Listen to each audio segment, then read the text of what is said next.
What is, in your definition, what is power? I was really compelled when you're talking about the evolutionary roots of power, but like at its essence, what is power? It's not what you think it is. It's not, you know, Vladimir Putin or presidents or Biden or all these political figures and these big games. Power is a feeling. It's an essence. It's an emotion. It's a human need and desire. And really, what power is a sense of understanding yourself and being able to control yourself. So the way I look at it, I like to look at it not through the lens of great power politics, but as an average, everyday human being here in the United States or in England. The feeling that you have with your children, with your spouse, with your colleagues, the people who work for you, the sense that you have no control, that you can't influence them with your ideas, that you can't get them to maybe, soften some of their ugly behavior if they have that you can't get them interested in helping you with a project or whatever, is the most miserable feeling a human being can have. Malcolm X had a quote that I love, which is, absolute power corrupts, but absolute powerless corrupts even more. I'm butchering it, but that was the gist of it. The feeling of powerlessness is actually more corrupting than the feeling of having a lot of power. It turns people into being passive aggressive, into playing all kinds of weird games, negative games to get power. You want to feel that you have a degree of control over events in your life, over people, over your future. And that to me is what power is, right? And so some of that involves these games that I mentioned in there, and some of it goes beyond the 48 laws of power, which I've tried to indicate in my other books. But it's the sense that I'm not helpless in this world. I remember when I first entered the work world as a very naive college graduate with all these ideals and things I'd read, because I studied literature and languages, going, man, this is weird. People are playing all these kind of games. I'm in over my head. I made mistakes. I got fired for being, too brash, for outshine the master. It was painful, right? And so learning, you don't have to abuse the loss of power. I don't advocate crushing your enemy totally. I hope I don't have any enemies ever that I need to crush ever. You just need to know these things so that when you enter the work world, you're not naive, you're not stupid, you don't make the same kind of mistakes that I made. You spare yourself the pain. You understand the most fundamental thing about human nature. People have egos. Even your boss has an ego. That's real quick. The thing that you just said really kind of like hit the chord, what it says about power, because it's like we all know, you and I know, that the world that we're living in is not as a fairy tale shows. It is good, but it is a place that contain evil, contain bad things, right? It's not as rosy as well expected to be. And it is a place that is very hierarchical, where you don't want to be at the bottom. You don't want to be at the bottom, because this is where you encounter cruelty, this is where you encounter problems, and this is where your existence may be really this is where you encounter the evil of the world itself, of life and existence itself, because you don't want to be that powerless. I was reading Jordan Peterson's book, 12 Rules of Life, and the first 2 chapters, which I'm gonna make videos about, it talks about the same thing, where it talks about people at the bottom, being at the bottom, being powerless, being where there's so much constraint, and that if this small amount of things just goes wrong, your whole life is gonna go down the drain, and it will push you in a corner to make decision. It will put you in a corner to make decision that probably would have made if you were in a better position, and it will reduce a lot of things because of the hierarchy of evolution of the world itself, where Where at the bottom, you don't have access to much resources. At the bottom, you don't have access to much opportunity, meeting opportunity, uh,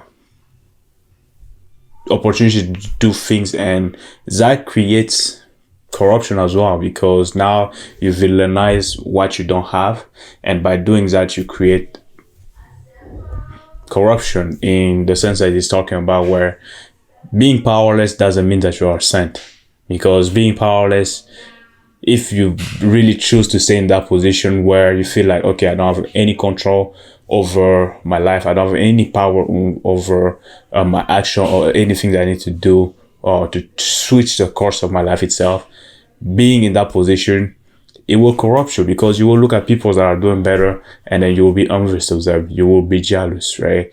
You will curse them, right? That, oh, I got dealt the bad hand and then they got the good hand, or they did something evil to be in the position that they're in, etc. You don't want to be in that position. You want to be in a position where you hold a certain amount of power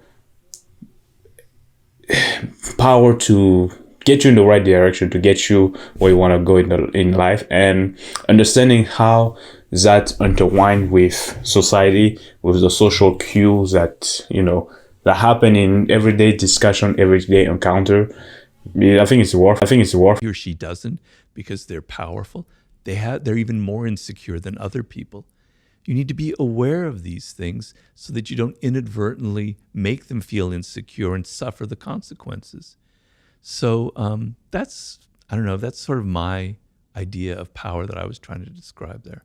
The way you describe it is more of a sort of intrinsic force perception of yourself. When people think of power, they think of having control over others or their influence over others, but you've kind of made it more of a internal force. Yeah, well, if you can't control yourself, then you're in a lot of trouble in this world, right? Because when you just naturally are yourself doing things, you're going to offend people. You learn early on, we're social animals.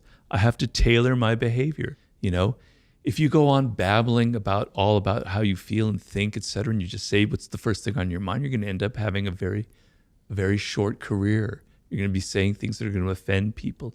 You're going to be making a fool of yourself. You're going to be saying things that you end up regretting, right? So you have no self-control. And if you see somebody who has no self-control, it makes you look like you're not powerful. If you can't control yourself, how can you control anything in your environment? How can you be a leader, right? So you have to learn certain things about your nature, about who you are, and not just be anybody. You have to kind of tailor your appearances as well, because for good or for bad, I'm a believer in looking at the human animal without shame and embarrassment, just as we are, right? And appearances matter. It's the animal part of our nature. We judge people by how they appear, how they dress, their tone of voice, their body language, et cetera, et cetera. It would be, in an ideal world, we wouldn't judge people by appearances. We would just judge them by what's inside of them. Yes, I agree with that. But that we're not ideal. We're not descended from angels. We're descended from primates. So you have to understand that appearances matter. And this is part of the game. And so you have to control your appearances a little bit. You have to tailor it. You have to be a bit of actor in this world, on and on and on. These are things that people don't like to admit about ourselves. We like to think that we're much more idealistic, that these things really don't matter in the end. And I wish it were that way, but it's not. And so I'm a bit more of a realist when it comes to things like that. But yeah.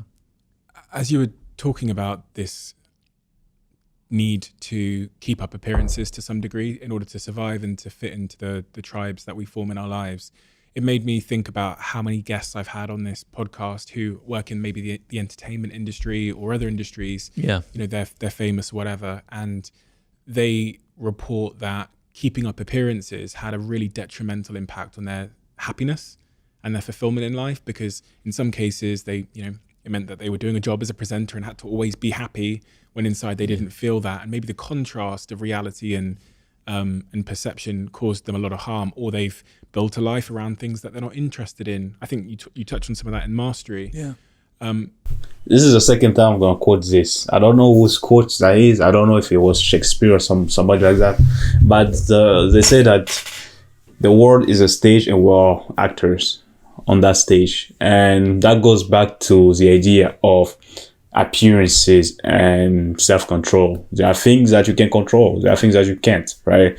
And things about yourself that you can control. One of those things is your appearances, how you present yourself, because that's the first thing that anybody is going to notice about you.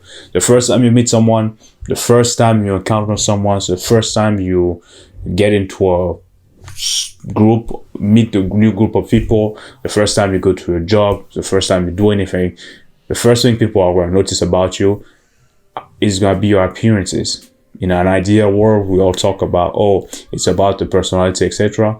But people do judge you based off your appearances. This is something that it is used as a form of power. You have control over that thing, right? So if you were to make your appearances better, for example, you go to the gym, so you are in good physical shape. So when people see you, you're in shape. You know, they give you that respect that you want. Number two, you can dress better, right? Groom yourself, cut your hair, a beard, groom yourself well, dress well. You will get a different kind of reaction, and people will react to you differently compared to if you just show up, as well. Let's say, okay, you just show up as you are, or as you feel. It's like, okay, you're going to a job interview. It's like, you know what? Today I don't feel like dressing out, don't feel like taking shower. So I'm not gonna take shower. I'm gonna wear my pajama. I'm not gonna cut my beard. I'm not gonna cut my hair. I'm just gonna show up like this. What do you expect? What do you think those people are gonna? They're not gonna dig deeper to look for your personality, to understand who you are. Your appearances matters.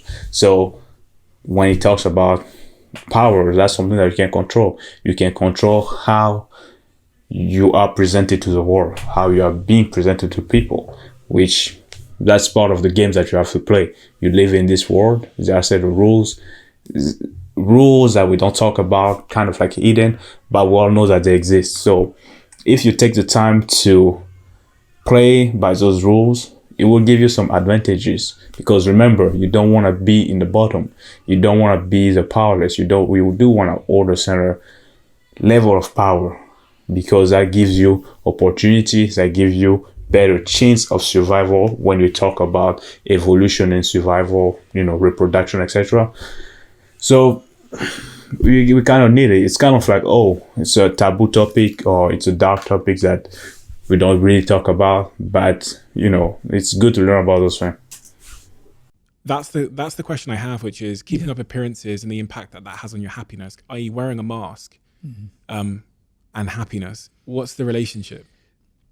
I talk about it in the 48 Laws of Power, where you have to play this game in life. To me, it's a form of wisdom, which is, it's a wisdom that used to exist like in the 18th century. I read a book that had a big impact on me many years ago called The Fall of Public Man by Richard Sennett, in which he described like cafe life in London in the 18th century, or France. And he was saying back then, when you entered the public arena or your cafe, you knew you were an actor. You left the house, you put on a mask, and you had fun. You knew it was like fun. It was play. When you're a child, you like playing games. You like putting on costumes. You like playing your parents or some character you saw on TV. It's part of human nature. We like to play these games. We're role players. We're actors. And he was saying in the 18th century, that was just a given in life, that when you entered the public realm, you knew you were an actor. And then when you went home to your wife, your family, or your husband, or wherever, you dropped the mask, you breathed a deep sigh of relief, go, now I can be who I am, right? And it wasn't a problem. It didn't create neuroses. It didn't create this like, what's wrong with me? I don't know who I am anymore.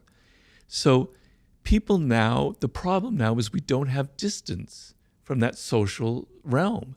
And so we think that if we're acting, that's who we are. But it's not. It's just that's part of being a social animal, is playing a role. You know, I did a book with 50 Cent, and he kind of exemplifies a lot of that. He plays a role in life. You know, when I met him, I thought, I was kind of intimidated. I was a little bit afraid. You know, the thug. This is a guy, when I met him, he was, you know, just a few years away from being shot and all this stuff. And I met him, and he was the nicest person in the world. He was almost kind of sweet. You'd hate it if I said that word, but he was sweet, right? He was very down to earth. He was very calm, etc. He's playing a role when he goes out and he plays that person, and he knows it. He knows it's like, he doesn't take it seriously, you know? He had this big beef with Kanye West back when I was doing the book with him. And then I met the two of them in Vegas when they were there for the awards. And they were like the best of friends. They were joking. It was just a game they were playing, right? So what I tell people is, we all are actors. Humans are born actors. We learn at a very early age to play that kind of game. It's kind of fun sometimes to do that, you know? Enjoy that part of life, but don't get it confused with who you are in your essence. That's sort of the dance you're playing between those two things. I understand what you're saying, and a lot of it has to do, as you said, related to mastery, where people end up in a career that doesn't suit them. And I think I understand what you're getting at. When I look at like presenters or people in the news, and they have to smile and be so cheerful, like, man, what a drag. I'd hate to be like that, you know? That is so false. Don't you want to take a shower after you being so cheerful and chatty and all that shit? You know, yeah, I understand that. But if that's the profession you chose and you love it, then maybe you don't feel that way. I couldn't do it personally. But, you know, I think it's okay to think of yourself as an actor. I don't think there's anything